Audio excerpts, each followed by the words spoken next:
लेकिन हो सकता है कि 1%, हालांकि 1% भी संदेह के घेरे में है। कोई नहीं मान सकता है कि उनकी जानकारी के बिना इस तरह का एक्ट पब्लिक डोमेन में आ जाए और उसका प्रचार हो जाए, प्रसार हो जाए। कोई नहीं मान सकता है। अमित शाह जी के इस एक्ट को देखे बगैर ये एक्ट आ जाए, हो नहीं सकता है। हां, 1% कहीं दूर में जाकर के हो सकता है कि धर्मेंद्र प्रधान ने कुछ कहा हो, या धर्मेंद्र प्रधान ये बात समझ नहीं पाए हो, या धर्मेंद्र प्रधान को ऐसा लगा नहीं हो। क्योंकि देखिए, कई बार ऐसा भी होता है, बहुत सारे दृष्टा, आपको लगता है कि बड़े दृष्टा हैं पॉलिटिशियन, ये कुदृष्टा भी होते हैं। कई बार इनकी मूढ़मति इनके ऊपर हावी हो जाती है, तो इनको कुछ समझ में भी नहीं आता है। गाइडलाइंस बनाने के लिए कहा था उन्होंने, गाइडलाइंस बना, हाँ बना दीजिए गाइडलाइंस, हाँ सर, कोई ठीक है, सही बात है, कोई कहीं पर इसके खिलाफ होगा, वो देखा जाएगा। उनको ये बात समझ में आई ही नहीं होगी कि ये मामला बूमरैंग कर सकता है। इसकी संभावना 0.0001 में होगा, जो मैं कह रहा हूं। तो संभावना क्या है? संभावना यह है कि संपूर्ण होशो हवास में ये निर्णय लिए गए और इसीलिए ये बूमरैंग किया है। अगर गलती से ये निर्णय आ गया होता तो सरकार का पक्ष बड़ी तेजी से आता, नहीं आया। तो इसका मतलब है कि यह बात धर्मेंद्र प्रधान को मालूम थी, यह बात अमित शाह जी को मालूम थी, यह बात नरेंद्र मोदी जी को मालूम थी। और यह वाटर टेस्ट जब हुआ तो उनको लगने लगा कि आप दलदल में फंसने जा रहे हैं, और इस दलदल में वही गज की हालत होगी। हाथी के पांव अगर इस दलदल में फंसे तो फिर निकलना मुश्किल है। तो फिर हाथी ही क्यों ना हो, दलदल ही आपको लील जाएगा, आप परेशान हो जाएंगे। तो प्रभु को लगा कि नहीं, ये मामला गड़बड़ हो गया है, ये बूमरैंग कर गया है, ये आउट ऑफ प्रोपोर्शन चला गया है। नाराजगी की तो थी, लेकिन ऐसी नाराजगी की प्रत्याशा नहीं थी। अब जिस हथियार से वो अब तक वार कर रहे थे, उसी हथियार के शिकार हो गए। यही सोशल मीडिया तो उनका आधार था। अब सोशल मीडिया उनके हाथ से निकल गया और यही सोशल मीडिया उनको घुटने पर ला दिया। अब जो लिगेसी मीडिया है, कंट्रोल्ड मीडिया, वो कंट्रोल्ड मीडिया कुछ कर नहीं पा रही है। नैरेटिव सोशल मीडिया बना रही है। जनता को समझ में आ गई है बात कि सोशल मीडिया पर जो बात होती है वो दो टूक बात होती है। सरकार के पक्ष में भी होती है, सरकार के विरोध में भी होती है। दोनों बात को देखा जाए, दोनों बात को समझा जाए, दोनों चीजें वहां मिलती हैं। कई बार विरोध एजेंडा के लिए होता है, कई बार विरोध मुद्दों पर होता है। क्यूबाइब नेटवर्क लगातार मुद्दों पर विरोध दम ठोक करके करता रहा है, एजेंडा नहीं चलाता है क्यूबाइब नेटवर्क। लेफ्ट इकोसिस्टम के तरह एजेंडा नहीं चलाता है। यह स्पष्टता से शुरुआती दिनों से क्यूबाइब नेटवर्क का स्टैंड रहा है। उनको सिर्फ एजेंडा चलाना है। अभी कुछ लोग कह रहे थे, मैं लगातार कह रहा हूं, हम ईरान के ऊपर शो कर रहे हैं, हम ईरान की तारीफ कर रहे हैं कि जिस तरह से उन्होंने मोर्चा संभाला है अमेरिका के खिलाफ, यह काबिल तारीफ है। लेकिन हम ईरान के तरफ इसलिए नहीं जा रहे हैं, सोना बेच करके, चांदी बेच करके, अपना नेकलेस बेच करके, अपना हार बेच करके, वस्त्र बेच करके, चंदा इकट्ठा करके, हम सिया हैं इसलिए हम ये पैसा भेज रहे हैं, हम सुन्नी हैं इसलिए हम पैसा भेज रहे हैं। धर्म के नाम पर उन्माद नहीं कर रहे हैं।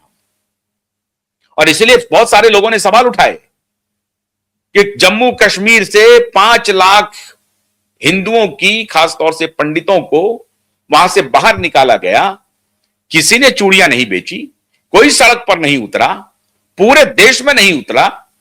तो यह लॉयल्टी संदेह के घेरे में है। यह स्पष्टता से उनके साथ बात करनी पड़ेगी, उनको आमने सामने ये शास्त्रार्थ में लाना पड़ेगा, उनको बताना पड़ेगा कि खमनई के लिए तो आप खड़े हो रहे हैं, लेकिन अपने यहां अपने सनातनियों के खिलाफ जो जुर्म हो रहे हैं उसके लिए खड़े नहीं होते हैं, उनके लिए कोई आंदोलन नहीं करते हैं।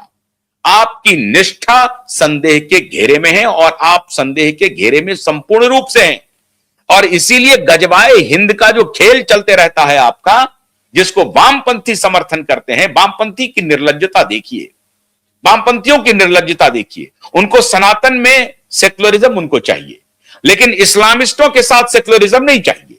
इस्लामिस्ट अगर कुछ कर रहे हैं तो उनके धर्म के साथ खड़े हो जाएंगे। ये उनकी धूर्तता है, ये मार्क्स के जमाने से चली आ रही है। सनातन को कहेंगे कि वो सेकुलर सेकुलर होना चाहिए, आप सांप्रदायिक हैं, आप कंजर्वेटिव हैं। वहां टोपी पहन के जाएंगे, जाली टोपी पहन के जाएंगे तो वो सेकुलर हो जाएंगे। ये नैरेटिव वामपंथियों ने चलाया है। तो ये वामपंथी नैरेटिव की तरह, ये वामपंथियों की तरह एजेंडा क्यूबाइड नेटवर्क नहीं चलाता है। हम उन पत्रकारों की श्रेणी में नहीं है। तो जहां सच होती है वहां साथ खड़े होते हैं, जहां गलत होती है डंके की चोट पर, चाहे प्रधानमंत्री हो, चाहे बीजेपी हो, चाहे कांग्रेस हो, चाहे चाहे केजरीवाल हो, चाहे कोई हो, सामने से खड़े होकर के लड़ाई लड़ते हैं, सत्य के साथ खड़े होते हैं, न्याय के साथ खड़े होते हैं, जो समाज हित में हो, जो देश हित में हो, जो डिविसिव नहीं हो, जो बांटे नहीं, जो जोड़े, उसके लिए खड़े होते हैं। अब नरेंद्र मोदी जी को लग गया कि हम असत्य के साथ खड़े हो रहे हैं, अन्याय के साथ खड़े हो रहे हैं, हम दुराचारियों के साथ खड़े हो रहे हैं। और तब उनको लगने लगा कि नहीं, ये दुराचारियों के साथ हम खड़े रह करके कहीं नहीं पहुंच सकते।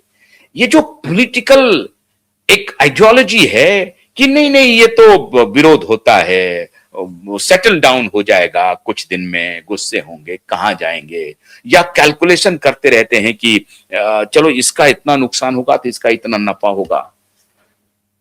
ये प्रकृति 2+2 ऑलवेज नहीं होती है मोदी जी। और इसलिए मैं दिशा सुशांत के मामले में भी कहता हूं, यह मैं मान नहीं सकता कि आदित्य ठाकरे और उद्धव ठाकरे के कुकृत्य की जानकारी आपको नहीं हो, या अमित शाह जी को नहीं हो, या फडणवीस को नहीं हो।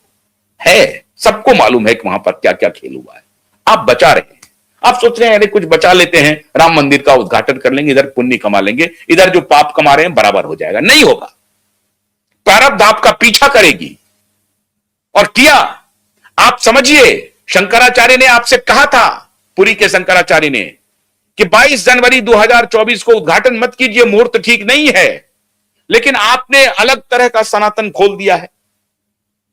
नुकसान हुआ, सत्य आपके साथ है। मैं ये नहीं कह रहा हूं कि मुहूर्त ठीक था या अच्छा था, खराब था, मैं उस विवाद में जाना नहीं चाहता। लेकिन आपके सनातन के सबसे बड़े रक्षक कह रहे हैं कि मुहूर्त ये है, लेकिन आप अब मुहूर्त को पॉलिटिसाइज करके ये कर दें और फिर उसको सही करने लगे। ये चला नहीं ना। अयोध्या हार गए आप, अयोध्या। और आपके सामने अवधेश सिंह को खड़ा करते रहे, अयोध्या का हार फोटो दिखाते रहे, अयोध्या हारे आप। फैजाबाद हार गए, 37 सीट उत्तर प्रदेश में हार गए आप। अब आप इसे कहें कि भाई मैं सुपरस्टिशियस हूं, हो सकता है कि मैं सुपरस्टिशियस हूं, मैं इन चीजों में बिलीव नहीं करता। अरे नहीं बिलीव करते हैं तो उद्घाटन क्यों किया? कुछ तो बिलीव करते हैं ना, कुछ तो आस्था रखते हैं ना, कुछ तो गॉड फियरिंग है ना, ईश्वर को मानते हैं ना। मानते हैं तभी तो उद्घाटन करने के लिए गए। जब मानते हैं तो बहुत कुछ अन्य भी मान लीजिए, नहीं मानिए तो फिर सबको मत मानिए। तो तात्पर्य मित्रों यह है कि ये टाइप की जो पॉलिटिक्स है उसका दिन लद गया। मोदी की एक महानता है, मोदी बड़ी तेजी से अपने आप को अडेप्टेबल बनाते हैं, बहुत तेजी से अडेप्टिव है। वो परिस्थिति के अनुसार खुद को ढालते हैं, वो स्टबर्न नहीं है, वो जिद्दी नहीं है। लोग कहते हैं कि मोदी बड़े अक्खड़ हैं, मैं नहीं मानता हूं। मैं जानता हूं कि मोदी सहृदय व्यक्ति है। मोदी को मालूम है कि नहीं ये गलत हो रहा है तो उसको ठीक करना चाहिए, वो ठीक कर लेते हैं। और यही एक दूरदृष्टि रखने वाले राजनेता की काबिलियत होती है। और यही कारण है कि मोदी आज 25 वर्षों से उच्च पद पर आसीन है। ये बहुत बड़ी काबिलियत है मोदी की कि जल्दी करेक्ट करते हैं, कोर्स करेक्शन में उनका यकीन होता है। उनको मालूम होता है, उनसे हुआ कि हमसे अगर मोनेटाइजेशन जो है, डीमोनेटाइजेशन गलत हो गया है, हड़बड़ी में हो गया, जल्दी में हो गया, पूरी तैयारी से नहीं हो, उन्होंने स्वीकार किया कि हमसे गलती हुई है, नियत गड़बड़ नहीं है। उन्होंने कहा पब्लिक में आकर, हालांकि वो के खेल कुछ और था, उस पर मैं जाना नहीं चाहता, अंदर की बात और भी थी, बहुत बातें, मैं उस पर नहीं जाना चाहता। लेकिन पब्लिक में वो गए, उन्होंने कहा कि मेरी नियत खराब नहीं है, मेरी गलती हो सकती है।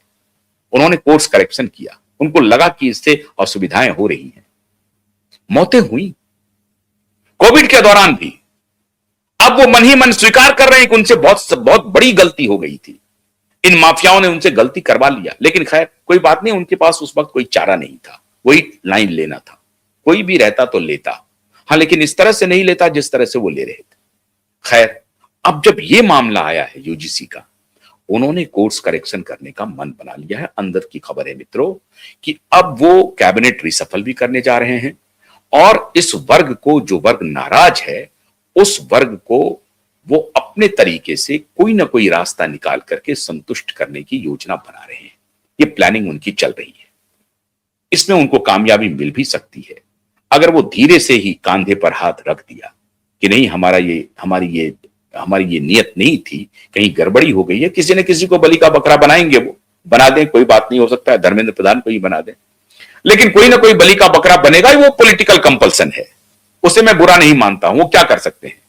लेकिन मोदी अपने तक ये आंच नहीं आने देंगे क्योंकि उनको लग रहा है, एक तरफ तो एप्स्टीन फाइल का दबाव, एक तरफ जियो पॉलिटिक्स का दबाव, ऊपर से घर के अंदर जो उनका डाई हार्ड सपोर्टर है उसको वो खामखा दुश्मन बना लिए हैं, खामखा। तो हर गली चौक चौराहे पर यही चर्चा हो रही है, सोशल मीडिया पर बम्बार्डमेंट हुआ पड़ा है। अब उनको लग रहा है कि एक वर्ग जो तार्किक तरीके से, वैज्ञानिक तरीके से सत्य को एनालाइज कर सकता है, सामने रख सकता है, उस वर्ग से हमने अननेसेसरी विद्रोह ले लिया है, बगावत मोल ले ली है। ये बगावत बहुत लंबा नहीं चल पाएगा। तो मोदी अब कोर्स करेक्शन चाहते हैं, गाज बहुत जल्दी गिरेगी, रिजल्ट आपके सामने बहुत जल्द आएगा, बहुत जल्द। लोग कह रहे हैं कि कैबिनेट रिसफल में उसका कुछ असर मिलेगा। वरुण गांधी से वो मिले हैं, उनको लग रहा है कि वरुण गांधी को वो आगे लाएंगे। अब क्या क्या तरीका हो सकता है ये तो आने वाला वक्त बताएगा, लेकिन इतनी जानकारी जरूर है कि मोदी अब डैमेज कंट्रोल में लग गए हैं। यूजीसी एक्ट पर आपको आने वाले दिनों में कुछ ना कुछ सरकार की तरफ से ऐसा जरूर देखने को मिलेगा जिसमें आप कहेंगे कि नहीं, ये वर्ग जो है उनके साथ खड़ा है। नाराजगी तो हुई है लेकिन उनके साथ खड़ा है। साथ ही साथ जो इसको दूसरी तरफ नुकसान का सौदा करवा सकते हैं उनको भी ये साथ ला करके कुछ ना कुछ मास्टर स्ट्रोक चलेंगे। तो मोदी है तो थोड़ा बहुत मान के चलिए, कुछ ना कुछ तो मुमकिन होगा। बहुत बहुत शुक्रिया, नमस्कार।